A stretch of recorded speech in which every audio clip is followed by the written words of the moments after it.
청년이여 창업하라.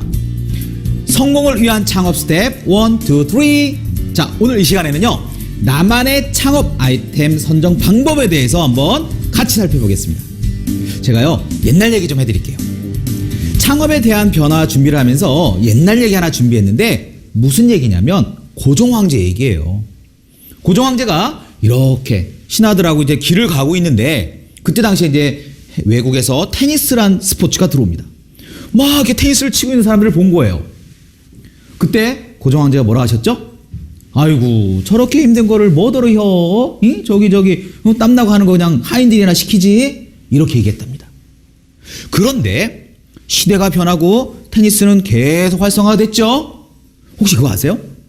전 세계 갑부 스타, 스포츠 부자 중에 테니스 스타가요 30% 이상 차지한다는 사실이에요. 자, 저는 지금 무슨 얘기 하려고 이 말씀을 드렸는지 아십니까? 바로 창업에 대한 변화 얘기를 하자는 것입니다. 예전에 생각할 때, 야, 그 뭐 힘든 걸 하려고 그래 했던 것이 지금은요 대박이죠. 다시 말씀드리면 창업은요 계속 바뀌고 있습니다. 그래서 패러다임을 한번 바꿔보시고요. 또 다른 얘기 한번 할게요.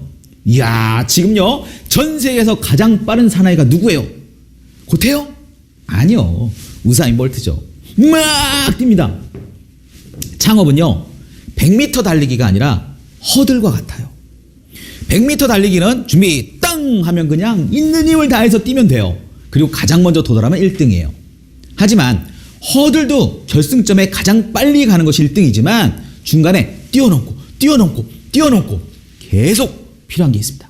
그게 뭘까요? 바로 환경의 변화죠. 창업은 나만 열심히 뛰어서 되는 100m 달리기일 수도 있겠지만 그렇지 않아요. 좀 가다 보면 아이고 돈이 부족해. 조금 가다 보면 사람이 속색여. 조금 가다 보면 제품이 막 경쟁이 시작돼요. 이거를 다 뛰어넘을 준비가 됐습니까? 좋아요. 그렇다면 이제 창업에 대한 준비 촥 세팅된 겁니다. 그래서 이 창업에 대한 변화와 준비를 시작으로 우리가 이제 나의 창업에 대한 비전을 한번 만들어 봅시다. 제가 공부하면서 물어봤어요. 제가 아시는 분한테 교수님, 도대체 비전은 뭐고 드림은 뭐고 이상은 뭐고 현실은 뭐고 꿈은 뭡니까? 라고 얘기했더니 비전에 대해서는 이렇게 말씀하시더라고요. 야, 비전은 말이요 이런 거야. 뭔데요? 비전은 view and vivid다. 왜 갑자기 영어로 했냐고요? 그렇게 설명하시더라고요. 즉 보이는 거 어떻게 선명하게, 그게 바로 비전이래요. 다시 말씀드리면 선명하게 보일 수 있는 모든 것들, 이게 바로 비전이에요. 그러면 나의 창업 아이템은 어떻게 해야 되겠습니까? 자, 확실해야죠. 어떻게 확실해요? 내 고객들이 만족하고 입소문을 내줄 정도까지. 그리고요, 아이템만 있다고 창업하고 아이템만 있다고 성공하느냐? 천만의 말씀. 각종 환경 분석을 하셔야 돼요. 분석을 해봤더니 여기에 좀 문제가 있구나. 이쪽은 또 새로운 시장이네. 바로 이런 거를 환경 분석을 할 줄 알아야 됩니다. 마지막으로 쫙쫙쫙, 이따가 또 설명하겠지만 쫙쫙쫙, 이게 뭔지 아세요? 바로 사업 계획이라는 것입니다. 집을 지을 때 설계도가 없거나 기둥이 없는 집을 본 적 있으세요? 저는 못 봤어요. 그렇다면 사업도 마찬가지라는 거죠. 그래서 나의 비즈니스와 나의 비전을 만들어가는 것이 무엇이냐? 아이템의 차별화, 그 다음에 환경 분석, 즉 타당성 분석이죠. 그리고 사업 계획이 완벽했을 때 나는 사업하는 사람이야. 그리고 나에겐 비전이 있어 라고 얘기할 수 있는 것입니다. 자, 그러면 성공적인 아이템이란 뭘까요? 제가 지금부터 고민을 시작합니다. 자, 누군가에게 묻습니다. 아니, 누군가가 저에게 물어요. 교수님, 성공적인 아이템이 뭡니까? 그럼 저는 딱 세 가지를 얘기합니다. 첫째, 그림 보이시나요? 집합 A와 집합 B의 겹치는 부분, 이게 뭐죠? 중학교 때 배웠어요. 교집합이라고 합니다. 자, 성공적인 아이템은 집합 A가 나라면 집합 B는 고객이에요. 나와 고객 간에 공감대가 있어야 돼요. 이해되셨습니까? 그리고요, 두 번째는요, 자, 수많은 경쟁이 이루어지고 있습니다. 우와, 제가 예를 들어서요, 요 리모컨 하나를 파는 회사의 사장이라고 한번 가정해 봅시다. 저만 팔면 대단한 거죠. 대박이죠. 하지만 이런 유사한 리모컨은요, 몇백 개, 몇천 개가 팔리고 있습니다. 그 중에서 소비자는 하나를 선택하겠죠. 요거 하나만 놓고 보면. 즉 그림에서 보이는 11자로 연필 중에 어떤 색의 연필을 하나만 잡으시겠습니까? 하나, 둘, 셋! 맞아요. 저도 노란색이거든요. 즉 도드라지고 독특하고 이야 잡기 편한 거, 이걸 잡는다는 거죠. 이걸 우리는 뭐라고 하는 줄 아세요? 따라해보세요. 차별화. 그렇죠. 차별화라고 합니다. 마지막으로요, 저는요 이런 말씀을 드리고 싶어요. 가치를 창출해라. 아이템에 혼이 담겨 있고 기업가 정신이 들어가 있으며 이 아이템이 소비자들에게 하여금 어떤 가치를 불러일으키고 만들어줄 수 있느냐, 이게 성공적인 아이템의 조건이에요. 다시 한번 복습합니다. 첫째, 공감대를 형성하라. 뭐를 형성하시라고요? 그렇죠, 공감대. 그러면요, 여기 계신, 앞에 계신 여러분들과 저는 어떤 공감대가 형성되어 있나요? 맞아요. 어떤 공감대? 바로 성공적인 창업 얘기를 같이 나누고 있다는 겁니다. 역시 청년 창업! 성공을 기원합니다. 그리고요, 두 번째가 뭐였습니까? 차별화. 여러분들이 보실 때 저는 어떤 차별화가 있나요? 잘생겼어요? 그건 아니구나. 저는요, 제가 갖고 있는 차별화가 있습니다. 마케팅 대통령이에요. 대통령. 그래요. 저는 그 누구보다도 마케팅을 잘 가르쳐주고 함께 할 수 있습니다. 맞아요. 저의 차별화입니다. 그러면 마케팅 대통령이 저는 어떤 가치를 창출할까요? 바로 윈윈을 창출합니다. 어머, 제 아이템 얘기 다 해드렸네요. 그래서 노래 한 곡 알려드릴게요. 따라해보세요. Only you. 이거 이게 옛날 흘러간 팝송인가요? 거기서 제가 답을 드릴게요. Only you, 당신만을. 그런데 제가 여기다가 앞에 세 개를 만듭니다. 어떻게 해요? All we you. 따라해볼까요? All we you. 이게 무슨 뜻이냐면, all은 모든 사람이 좋아하고 알고 있는 얘기예요.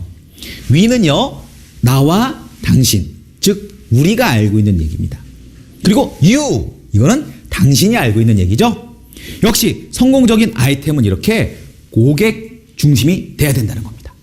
그래서 모두가 알고 있는 얘기와 우리가 알고 있는 얘기와 당신만을 위한 이야기로 스토리텔링이 들어가는 거예요. 미래학자인 롤프 옌센도 얘기했습니다. 이제 사람들은 스토리가 있는 제품을 구입한다.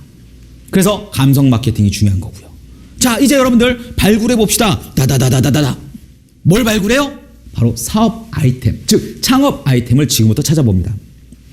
성공적인 사업 아이템은요, 잘 찾아야 돼요. 자, 다음의 기준을 만족시키는 제품을 또는 아이템을 찾아봅시다.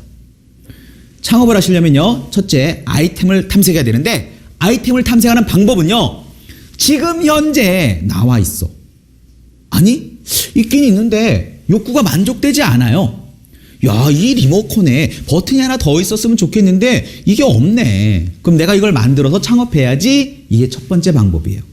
두 번째 방법은요, 이 리모컨을 쓸 사람이 전국에는 100명이 있는데 시중에 이게 50개밖에 없어요. 그럼 어떻게 해야 돼요? 50개를 내가 만드는 거예요. 이것도 창업 아이템이에요. 세 번째는 뭐냐면, 야, 기존에 있는 제품과 내가 만들 제품도 비슷하다. 그런데 이거는 10,000원인데 나는 9,000원에 팔 수 있어. 아니면 이거는요, 똑같이 비슷한데 디자인이 우리가 좀 달라. 손에 촥 달라붙어요. 야, 그런 유리한 조건 때문에 그거랑 한번 붙어볼 만해. 이럴 때 창업하는 거예요. 자, 이렇게 아이템을 세 가지 방법 중에서 하나의 타당성이 준비가 됐을 때 아이템이 확정이 되는 겁니다.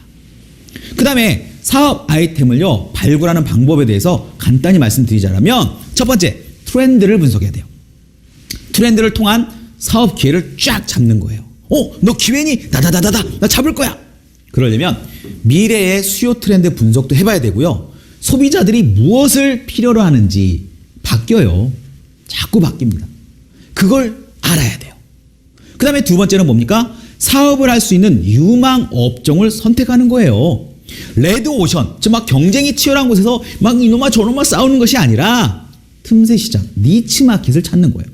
그 다음에요, 실속 있는 아이템. 버려지거나 쓸모없는 아이템이 아니라 정말 필요한 아이템. 그리고 기동성도 중요합니다. 왜?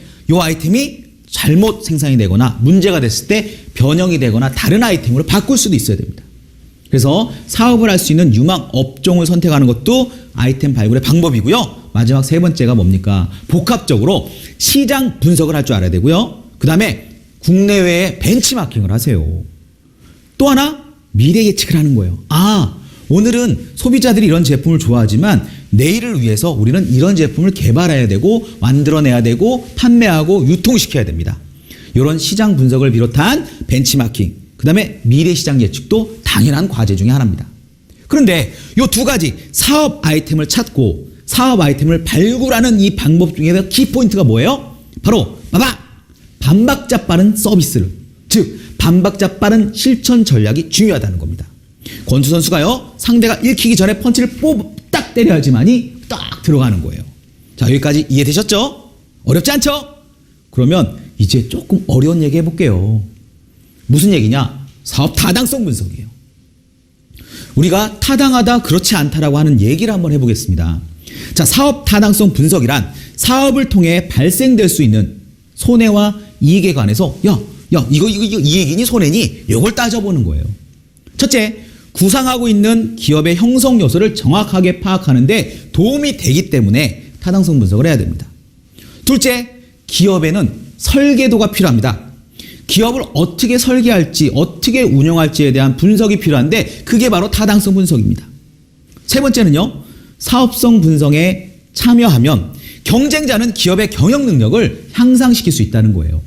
어떻게 해요? 경험을 통해서. 어떻게 해요? 배움을 통해서. 어떻게 해요? 비교 분석을 통해서. 그런 모든 것을 바로 우리는 사업 타당성 분석이라고 합니다. 그 다음에 사업 타당성 분석을 위해서는요, 첫 번째 뭘 해야 됩니까? 우리 제품은 어디에 쓰이니? 그리고 우리 제품의 품질은 어느 정도 수준인 거야? 그리고 우리 제품은 시장에 나가면 경쟁력은 있는 거야? 이걸 따져봐야죠. 두 번째, 각종 입지 조건 및 설비의 적정성을 검토합니다. 우리가 이런 제품을 만들기 위해서 어디다가 공장을 둬야 되지? 아니면 유통을 시켜야 되는데 어디에서 해야 되지? 그러려면 그곳에 들어가기 위한 조건도 있을 거고요. 설비 시설의 규모도 있을 거예요. 즉 이런 거를 해서 합당한 우리의 이익을 창출할 수 있는 것인가? 이것도 사업 타당성 분석입니다. 세 번째는요, 생산 및 재고 분석이 가능해야 된다. 왜? 유통과 관련된 문제점은 항상 생겨요. 그래서 이런 세 가지의 사업 타당성 분석을 통해서 그래, 나 이제 창업해도 되겠구나. 그래, 우리 회사는 이익을 낼 수 있어. 왜? 이윤 창출을 해야지만이 복지도 챙겨줄 수 있죠. 나도 행복할 수 있는 것입니다. 그래서 이렇게 사업 타당성 분석을 한다는 것은 뭘까요? 제가 뜸을 들였어요. 왜 뜸을 들여요? 고민해 보시라고요.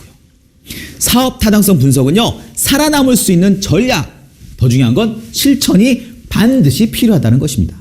그렇다면 여러분들이 이제 아이템을 선정했고 사업 타당성을 분석했어요. 이제 창업에 대해서 자신감이 생기나요? 좋아요. 그러면 이제 다음 단계가 뭐예요? 짠짠, 사업계획서 작성입니다.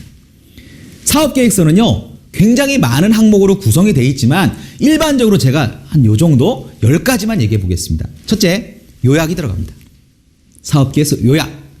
두 번째는요, 시장을 분석하고 현황이 어떤지를 체크해 봅니다.